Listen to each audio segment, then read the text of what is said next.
The transport shuddered over another pothole, engine roaring, metal rattling like a box of loose tools. 43 recruits shifted and groaned, complained and cursed. And in the corner seat, an 80-year-old man in civilian clothes closed his eyes and was asleep before the next bump hit. What these young soldiers didn't understand about that old man, and the wars he'd slept through, would teach them more than 6 months of basic training ever could. Type "standby" in the comments if you've ever mastered the art of sleeping anywhere. Fort Sill, Oklahoma, 0330 hours.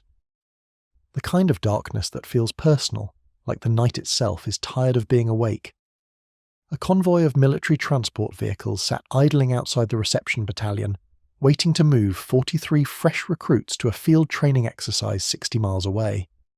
The exercise was scheduled to begin at 600. The Army, in its infinite wisdom, had decided that leaving 3 hours early for a 90-minute drive was the appropriate amount of buffer time. Hurry up and wait. The unofficial motto of every military organisation since the Roman legions. The recruits had been awake since 0200, roused from their bunks for a departure that kept getting pushed back. First it was 0245, then 0300, then 0315. Now they sat in the back of a canvas-covered cargo truck, crammed onto metal benches with their rucksacks between their knees, waiting for someone somewhere to decide it was finally time to move. "This is insane!" Private First Class Decker's voice cut through the diesel rumble. 22 years old, fresh out of a state university with a degree in communications, he'd joined the army because his student loans weren't going to pay themselves. "We've been sitting here for an hour, in the dark, on metal seats. Why couldn't they just wake us up when it was actually time to leave? Because that would make sense." Specialist Rivera shifted her weight, trying to find a position that didn't make her spine feel like it was being realigned by a chiropractor with a grudge. "And nothing in the army makes sense. I just want to sleep."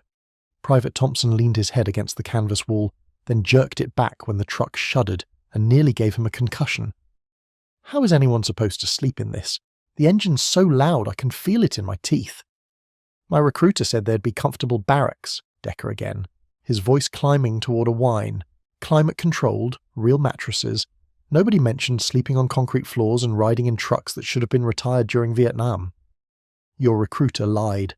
Sergeant First Class Womack sat near the tailgate, clipboard in hand, trying very hard not to lose his patience with soldiers who'd been in the army for less than 3 weeks. "Welcome to the real military." The complaints continued. Someone wanted a pillow. Someone else wanted earplugs. A third soldier wondered aloud if the Geneva Convention had anything to say about cruel and unusual transportation conditions. The truck's suspension found every crack and crater in the Oklahoma road, transforming the cargo bed into something between a carnival ride and a torture device. Nobody noticed the old man. He sat in the far corner, wedged between a stack of duffel bags and the metal wall of the truck bed. Civilian clothes, khaki pants, a faded blue windbreaker, a Vietnam veteran's cap so worn the embroidery was barely visible. His credentials hung from a lanyard around his neck, civilian consultant, attached to the training battalion for the field exercise.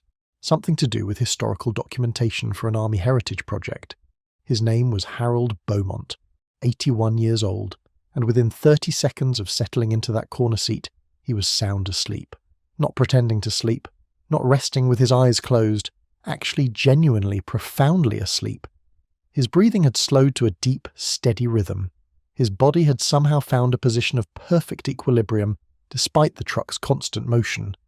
His face was slack with a particular piece of someone who could have slept through an artillery barrage. Which, as it turned out, he had. Several times. "Look at that!" Rivera nudged Thompson, nodding toward the old man. "How's he doing that? We hit a bump every 3 seconds and Grandpa over there is out cold." "Probably deaf." Decker's tone carried a sneer.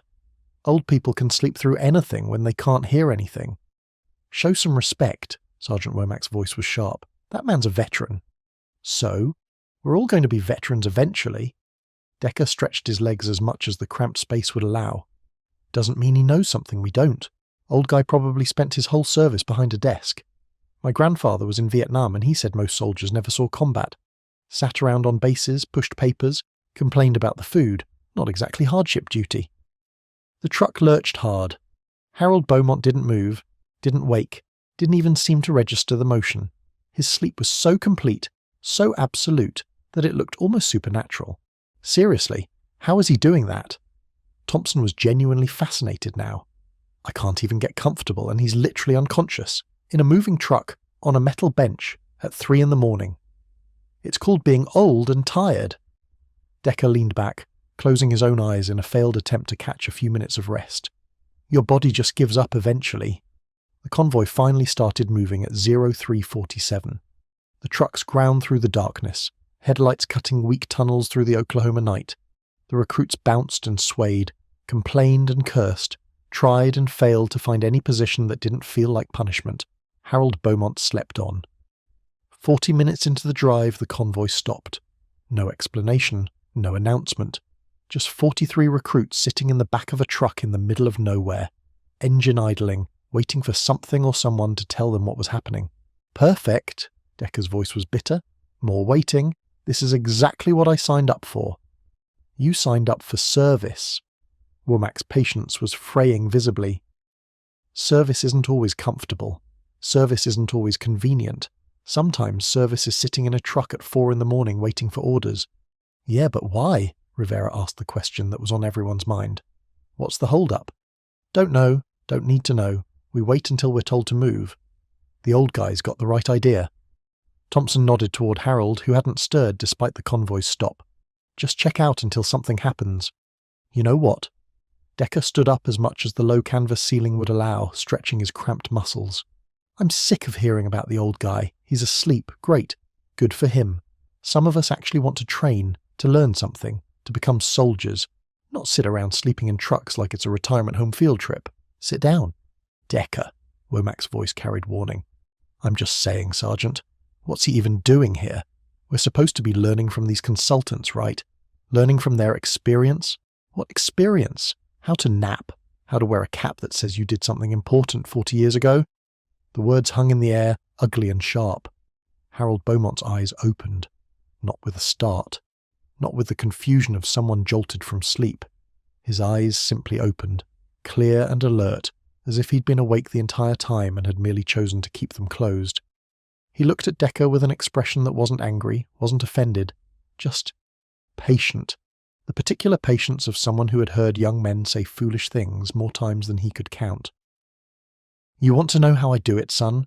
Harold's voice was quiet, but carried easily in the sudden silence of the truck bed. How I sleep in a moving vehicle, on a metal bench, surrounded by noise.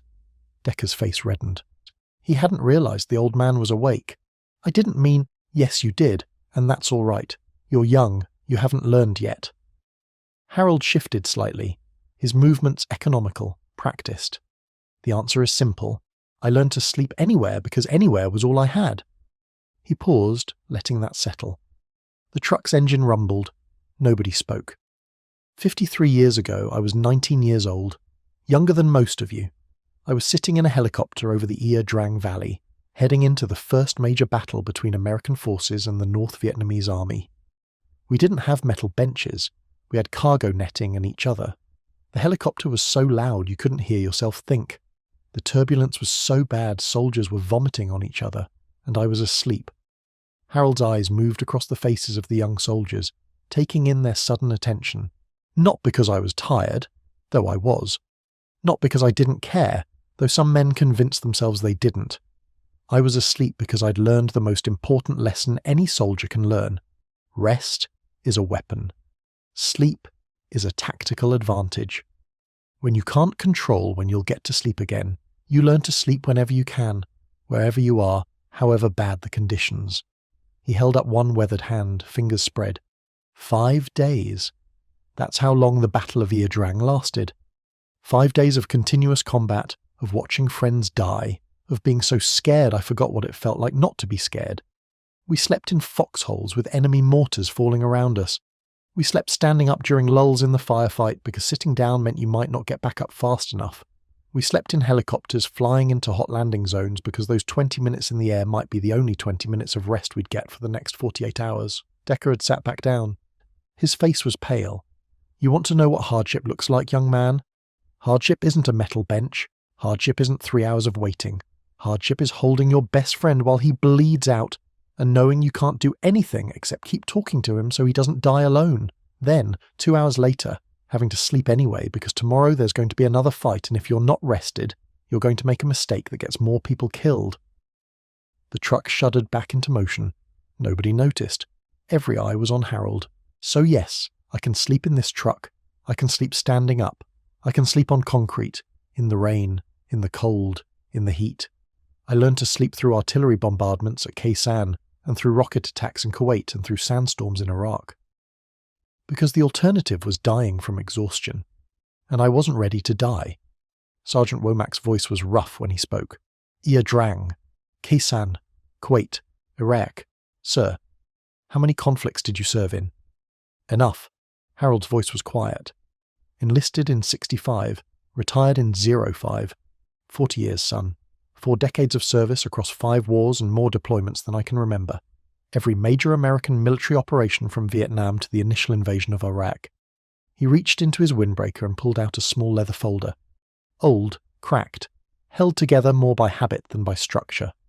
He opened it to reveal a photograph. Black and white, faded with age. A young soldier in jungle fatigues, impossibly young, standing in front of a helicopter with a rifle in his hands. That's me. November 1965. 3 days before Ia Drang. 19 years old and absolutely certain I knew everything there was to know about being a soldier. He looked at Decker. Not with anger, not with contempt, just with the kind of tired understanding that comes from having been exactly that young and exactly that foolish once. I was you, son. Thought the old sergeants were dinosaurs. Thought their stories were exaggerations. Thought the modern army was soft compared to the real wars of the past. And then I learned. The hard way. The only way any soldier really learns. Before anyone could respond, the truck's radio crackled. A voice cut through the static, commanding and urgent. All convoy elements, this is Iron Horse 6. Halt and stand by for approach. VIP arrival in 2 mics. Sergeant Womack nearly dropped his clipboard. Iron Horse 6, that's the division commander. Why would a general be out here at 4 a.m, Rivera asked. The answer arrived 90 seconds later in the form of a Black Hawk helicopter that set down in the field beside the stopped convoy. A figure emerged, silhouetted against the helicopter's running lights, moving with purpose toward the cargo truck that held 43 recruits and 1 old man in a worn veteran's cap. Major General Patricia Reeves, commanding general of the training division, climbed into the back of the truck like she did it every day. 2 stars gleamed on her patrol cap. Her presence filled the confined space like a physical force. Where is he? Her voice carried absolute authority. Where's Command Sergeant Major Beaumont? Every head turned toward Harold. The old man was already on his feet, steady despite the truck's gentle sway. General, his voice was calm. Been a while. 16 years. General Reeves stopped in front of him. You missed the last reunion. Knee was acting up. You know how it is. A smile cracked the general's stern facade. I know exactly how it is. I was there when it happened. She turned to face the recruits, her voice shifting into command mode. At ease. Stay seated. You're about to get an education. Her hand swept toward Harold. Does anyone here know who this man is? Besides an old veteran who can apparently sleep through anything? Silence. Shuffling. Decker looked like he wanted the metal floor to open up and swallow him. This is Command Sergeant Major Harold Beaumont, retired. 40 years of service. The most decorated enlisted soldier in the history of this training division. General Reeves's voice carried reverence that silenced any remaining whispers. I served under him when I was a lieutenant, fresh out of West Point, certain that I knew everything about being an officer. He taught me that I knew nothing, just like he's about to teach you. She pulled out her phone, scrolled to something and held it up. A photograph. Harold, decades younger but recognizable, shaking hands with another general. Behind them a wall of plaques and medals. Command Sergeant Major Beaumont has earned the Distinguished Service Cross, the Silver Star with Oak Leaf Cluster, 3 Bronze Stars with Valor Device, and 4 Purple Hearts. He served in Vietnam, Grenada, Panama, Desert Storm, and the initial invasion of Iraq. He's been shot 5 times, blown up twice, and survived a helicopter crash that killed everyone else on board. She lowered the phone. He's also the man who pulled me out of a burning vehicle in Iraq in 2003 when an IED hit our convoy and my own soldiers were too stunned to react. Carried me 40 meters to cover while enemy rounds impacted all around us, then went back, twice, to get 2 more wounded soldiers. Harold shifted uncomfortably. General, that's not why I'm here. No, it's not. You're here because you can't stop serving, even in retirement. You're here because you signed up to consult on a heritage project and ended up riding in a cargo truck at 4 a.m. with soldiers young enough to be your great-grandchildren. She turned back to the recruits. And what did you learn from him? Anything? More silence. Then, unexpectedly, it was Decker who spoke. He was teaching us something, General. Before you arrived. Decker's voice was unsteady. About sleep. About rest being a weapon. About the discipline of discomfort, General Reeves nodded. It's one of his favourite lessons. I remember it from 1991, when I was complaining about the heat in Saudi Arabia, and he made me feel about 2 inches tall. She addressed Harold directly now. Tell them the rest. Tell them what you told me all those years ago. Harold sighed. The sigh of a man who'd given this speech before, who'd hoped he wouldn't have to give it again, but who recognised when the moment demanded it. Comfort is the enemy of capability. His voice filled the truck bed, quiet but inescapable. The more you need specific conditions to function, the more fragile you become. A soldier who can only sleep in a bed, in silence, with perfect temperature, that soldier is a liability. Because the enemy doesn't wait for you to be comfortable. The enemy attacks when you're tired, when you're cold, when you're hungry, when you're as far from comfort as a human being can be. He looked at each recruit in turn, letting his gaze rest on them long enough that they felt it. I've slept standing up in a monsoon because sitting down meant drowning in the mud. I've slept in the back of an armoured vehicle rolling through hostile territory because those 2 hours were the only 2 hours I'd get for the next 3 days. I've slept on concrete, on sand, on snow, on the metal deck of a transport plane, on the floor of a helicopter, and once, during a particularly memorable night in Granada, leaning against a palm tree while gunfire cracked overhead. He held up his hand again, the same hand that had shown them 5 fingers earlier. Every one of those situations I had a choice. I could complain about the conditions and stay awake, getting weaker and weaker until I made a mistake that got someone killed. Or I could adapt, could train my body to accept rest in any form, in any place, under any conditions, could turn discomfort into a teacher instead of an enemy. He pointed at the metal bench where he'd been sleeping. This is luxury. This is climate-controlled, relatively smooth, completely safe transportation. There's no one shooting at us, no one trying to kill us. We're not racing toward a landing zone where 50% casualties are expected. We're going to a training exercise where the worst thing that can happen is someone gets a blister. His voice softened but somehow became more intense. So when I hear young soldiers complaining about metal seats and engine noise and early wake-ups, I don't get angry. I get concerned. Because those soldiers haven't learned the lesson yet. They haven't learned that their bodies can do far more than they think. They haven't learned that comfort is a prison that keeps you weak and fragile and unprepared for the moments when everything goes wrong. He sat back down on the metal bench, settling into the exact same position as before. The soldiers who survive, who thrive, are the ones who learn to be comfortable being uncomfortable, who learn to sleep when sleep is available, eat when food is available, rest when rest is available. Because you never know when any of those things will be taken away. General Reeves watched him with something like admiration in her eyes. Sergeant Major, I've heard you give that speech 12 times. It never gets old. Neither do I, apparently. A ghost of a smile crossed Harold's weathered face. Though my joints disagree. The General turned back to the recruits. I came out here tonight because I heard Command Sergeant Major Beaumont was attached to this exercise, and I wanted to pay my respects, but I also want to leave you with something. She looked at each of them, her gaze heavy with command authority and something else, hard-won wisdom. In about 2 hours, you're going to start a field training exercise. You're going to be tired. You're going to be uncomfortable. You're going to want to complain, to quit, to demand better conditions. And when that moment comes, I want you to remember this truck. Remember this conversation. Remember the 81-year-old man who can sleep on a metal bench in a moving vehicle because he learned 50 years ago that his body is a tool, not a master.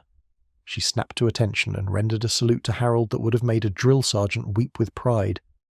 Command Sergeant Major, on behalf of every soldier you've ever served with, trained or saved, thank you. It remains the honour of my career to have served under you.